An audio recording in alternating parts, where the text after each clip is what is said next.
Help support the Twitchiest community and stay safe when you're surfing the web with Surfshark VPN. 83% off and 3 months for free when you use that code INCON for 1 year, guys. So check it out in the description down below.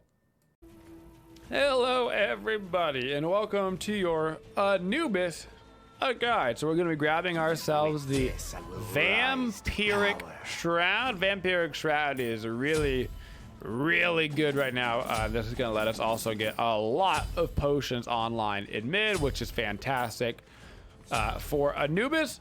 So previously, you would rush the Bancrofts on Anubis. But now that we've got the buffed Vamp Shroud, and that Vamp Shroud is actually really good, and we can turn it later on into the Sacrificial Shroud for a ridiculous amount of damage. We actually will grab that early game, and it also helps with the defense. It's got nice physical protections. Reduce the chances that we die early game with the Gooby. If you die early on the Anubis, your game gets really difficult really fast, but he has been enjoying a slightly better time since the mid-season patch, where he now, of course, no longer has to buy those boots. So we're going to be grabbing ourselves our 1 first. Now we hope that we're going to be against a Soul and not Apollo. Apollo can actually be really annoying because he can interrupt your 1 on Anubis really easily. And we're going to make sure that we get these archers inside of our 1. We don't actually even need the melees in there because they're going to die anyway. Just make sure you get those archers fully cleared. If you are afraid of walking up to the wave at level 1, if you're afraid of getting cheese ganked or something, you can grab your grasping hands. You can get your 3 first, but it does do less damage than your 1, and it will not full clear those archers. As you can see, it'll get them down to about half HP. It is safer, but it is not more efficient in terms of the clear. Robin's poking me, that's fine. I honestly don't even care that much. They're kind of zoned out from getting into this with my grasping hands. And with the sustain from the Vampiric and from my tier 1 Lifesteal, we should be pretty fine and dandy. Me and Arachne actually have a not bad fight right now, even if we wanted to kind of go for it. Gonna make sure that we grab our stun here at level 3, and now we've got all 3 of our abilities. That level order for Gooby is gonna be pretty straightforward. It's gonna be 4, 3, 1, 2. Level up the ulti whenever you can for the damage. Then we level up our 3 because we can be using our 3 and our ultimate at the exact same time. That is because our 3 is not a channeled ability like basically everything else. Then we level up our 1 for some more damage, and finally our 2, which is going to reduce the cooldown on this ability as well as increase the stun duration. Back in the day, you used to upgrade the stun like second because it started off at a much lower stun duration. It actually used to start at 1 second, scaling all the way up to 2, but nowadays it starts at 1.6, scaling all the way up to 2. So those points in it are way less important. 1.6 seconds should be plenty of time for you to burn down your opponent, and if it's not, then I don't know what is happening. Because Gooby has got damage on damage on damage. Your Anubis builds are pretty much going to be based around entirely lifesteal / lifesteal adjacent items. And that is because of his passive. His passive is really wordy. It's really long, but long story short, Gooby really likes lifesteal, and he gets a ton of value out of it. And so that is why you always see Anubises running around with Bancrofts and Typhons and Maguses and all that sort of stuff. So you're always going to be grabbing that lifesteal on Gooby. Enemy missing left. For us early game, we are going to be going into the Bancrofts. Now, you can avoid Bancrofts right now. There's actually not a ton of gods I build Bancrofts on. Pretty much like Anubis in Hades is like where that list falls right now. Got a nice little beach forest there out of the soul. And that's because everybody else is generally going to go right into that Spear of the Magus, and then you can get the Typhon's Fang, because both of those items are going to provide penetration. But on the Anubis and the Hades, you really want to get yourself that Bancrofts just because of how well it's going to pair with the rest of your kit. So we still do get that Bancrofts on Anubis. And of course, we are almost level 7, which means we've almost got that max movement speed now. You do get 3% movement speed per level up to level 7. So you got 6 levels of bonus movement speed, meaning that you get 18% movement, just like Boots used to give you.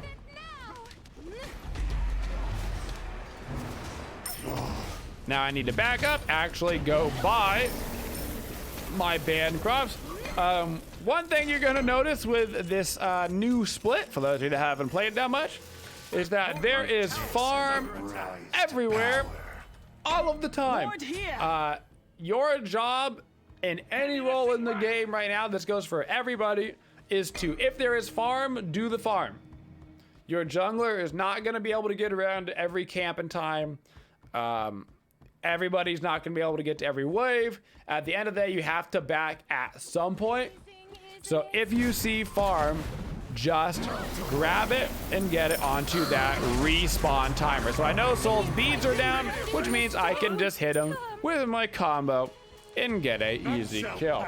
That means we should also talk about our standard Anubis combo.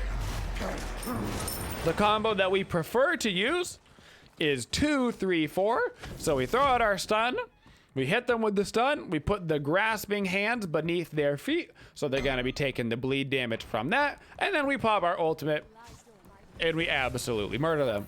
If we do not have our ultimate up, instead of 2, 3, 4, it is 2, 3, and then 1. Getting ourselves into our channel. Obviously, this isn't gonna do us much damage because it's our 1, not our ultimate. Enemy missing left. And also, it is going to be a little bit riskier because we have to get in a much closer range to use our 1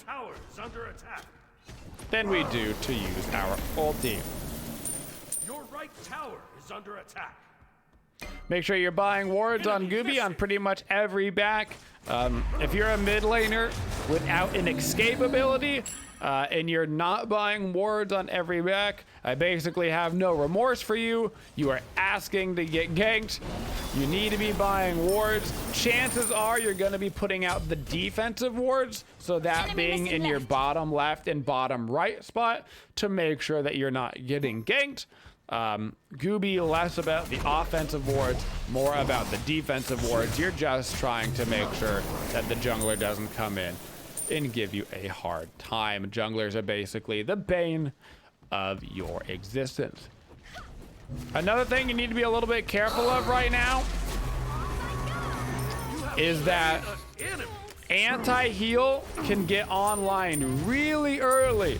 So just like you can get your Enemies in the Lifesteal online early, they can get their anti-heal online just as early. So watch out for them building those early brawlers, those early Divine Ruins. You can see Soul already has that Divine Ruin online. This isn't to deter you from your build. You're still going to be doing that Lifesteal build on Gooby. Like I said, it's less about the actual build itself and more about the interaction with your passive. But just understand that you might not be healing quite as much as you thought you would be because they've got their anti-heal online so early. Enemy missing left. Now, on the anti-heal front, though, what you should know is that one anti-heal item on you in combat is basically the equivalent of your regular lifesteal. So remember, when you're not in combat with a god, you are not brawling, and you have a 30% healing debuff on you. But when I have a Divine Ruin on me, that is a 40% anti-heal debuff, which means it's actually only 10% more than the normal debuff that is on me. So you really don't have to be that worried about them having one anti-heal item online. It's really when they start getting 2+ online and they start getting 80% anti-heal on you, that's when you need to be concerned. So I would say level 9 through 13 is really where Gooby gets to be a bully. In the ultra early game, you're mostly focusing on just getting the wave. And then in the late game, you have to really get worried about their assassins one-shotting you. But right here in the mid stage of the game is where Gooby thrives. They probably only have like one-ish anti-heal item online, which is fine. It means you can absolutely out-sustain whoever you're 1v1ing. And he becomes very, very difficult to kill.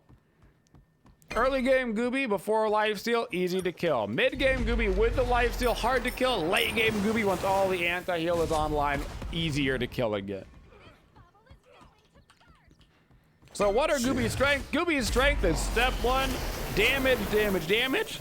Step 2, surprisingly hard to kill at certain points of the game, like we just talked about. Of all of the no escape skill mages, you know, like Zeus and folks, he's actually up there in the difficulty levels to kill. I'd kind of put him up there, not quite as hard to kill as like a Morgana, like, right, she technically doesn't have an escape skill and she gets really, really hard to kill. But almost like a Pooch, where Pooch you might think would be really easy to kill, but all of a sudden if you build Pooch right and you have like the Warlock stash and stuff and he's picking up his bodies, he can be like surprisingly hard to kill. So he's kind of on that level of like gonna need to put in a little bit of extra oomph. Way tankier than like a Zeus or something. For the guys you don't want to go against on Anubis, obviously there is a couple right off the bat, and that's gonna be all the guys that have a built-in anti-heal in their kits. So the Sobex of the world and the Bacchuses and all of those people that are gonna be reducing your healing just by existing. You want to have them forced into building anti-heal. Maybe it messes up their build path. Maybe they forget to buy the anti-heal item as early as they should. Something like that. So you would prefer not to them just to have it default in their kit. Like an Odin would be a complete disaster for you. 100% anti-heal, of course, in that ultimate. And then you're also caged in, which brings us to the second thing Gooby doesn't like to go against. Gooby doesn't like to go against walls. He has no way around them. All he can do is W key into them and boink back and forth, hoping that eventually the wall is going to open up. So your Mirrors and Odins and the like also tend to be problematic for Gooby.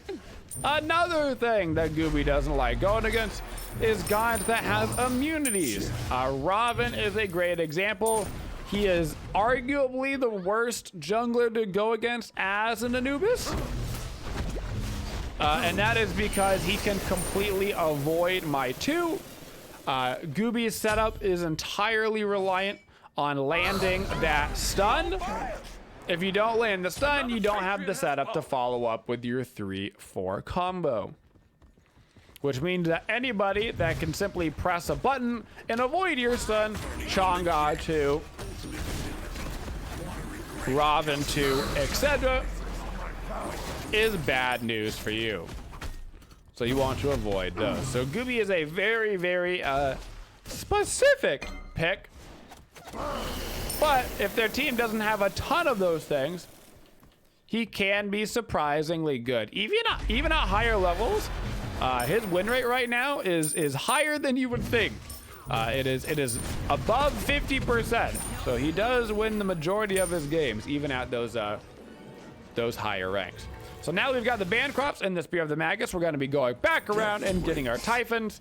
Gooby's passive is already kind of a Typhons, which means once you put the Typhon's Fang on top of it, it's kind of like double Typhon's Fang. Your left tower which, yes, is really, really Enemy good. missing This is left. also going to start giving us some percent penetration.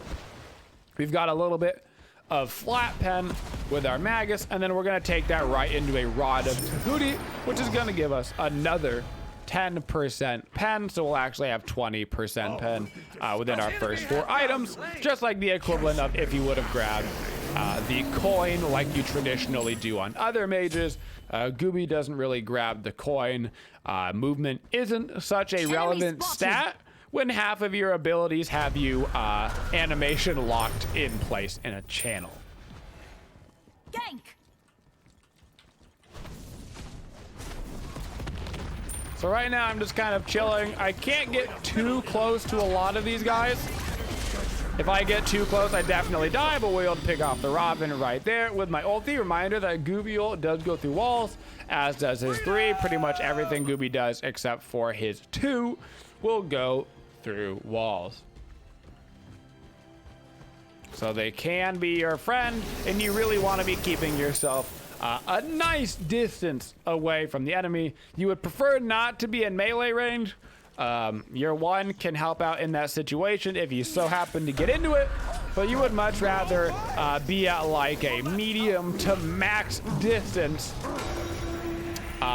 range on your ultimate away from the target. So those characters that are going to be blinking on you and being right up in your business, aka junglers and assassins, tend to be problematic for you because you don't have any way to get away from them after they do that gap closing. Your right tower is under attack. So earlier, before we were so rudely interrupted by stuff, we were talking about what Gooby is good at. The other thing that Gooby is really, really good at, which you've seen several times this game already, is burning objectives. If you are going to pick Gooby, first of all, you only live life once. I get it. You life living on the edge. I'm not saying Gooby is bad, but Gooby is definitely living on the edge a little bit. He's a risky pick of the day, but he can work out quite well. But Gooby is crazy good at shredding objectives, but you have to be comfortable shot calling on Gooby. Now, traditionally, mid lane is not the role that you would see a lot of shot calls from, but Anubis can do 50% of the Gold Fury's HP in like 4 seconds, starting at level 9. So you have to be comfortable. You have to be watching the map. You have to be watching the enemy's backs. You see an enemy back at an inappropriate time, you call for that Gold Fury, you start walking over there. You just need one other person basically there to tank the Fury, and you can go do it practically immediately. Got an Aegis right here on this Soul ult. She's going to use her Disapparate. I'm going to throw down... I was going to throw down a 3 on some minions to heal, but now I'm actually just going to continue to chase her over to the jungle. Robin ultis in. We should be able to finish up the kill on him as well. In between my heals and the emoji heals, we're going to be able to grab a couple of those kills. Apollo ultis in. I get to walk over to him, and now we just go right to the Gold Fury. Kuzenbo has found his way into this. I'm actually going to pop my 1 because your 1 gives you that knock-up immunity. So it's going to stop the Kuzenbo from knocking me up over and over again, and we grab that quick kill. Your 1 gives you knock-up, knock-back immunity, and your ulti gives you complete CC immunity. Make sure you are utilizing those because it's hard enough playing Gooby as is. Now, at this point, I have got my ultimate coming up in 30 seconds. We've got ourselves a nice lead here, which means we should be getting set up around that fire giant sooner than later, because we can actually burn it extremely fast. I'm actually going to call for the Gold Fury. We've got people over on this side of the map, just kind of generically. I've got my ulti up in 5 seconds. They probably don't know that we're gonna go for this. Apollo's on the other side of the map. His ultimate should still be down. I'm gonna wait for the fire giant to be around 4k-ish HP. There it goes. Throw down my 3 and my ultimate. And then our secure on Gooby is the fact that we just do so much burst damage. So he does not have the best secure, right? If a Scylla or a Kukulkan comes in with their ulti, there's a good chance that they can steal it away.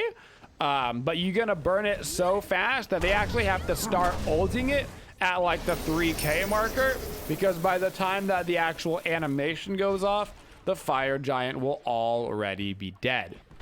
So it's actually surprisingly hard to steal an objective away from Anubis, even though he is doing consistent damage and not like a burst secure.